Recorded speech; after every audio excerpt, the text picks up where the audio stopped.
Di dapat pagwayan lahat na ng bagay ay ginawa pa rin. Shoutout po sa 11,000 followers.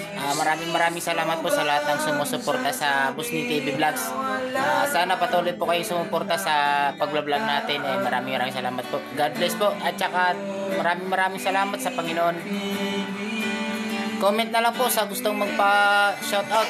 Lapag na lang po sa comment section. Umoping ang gabi. Ang nais kong makasama, wala na akong balikan kahit ako ay Waray na sulod. masa gusto kang ba?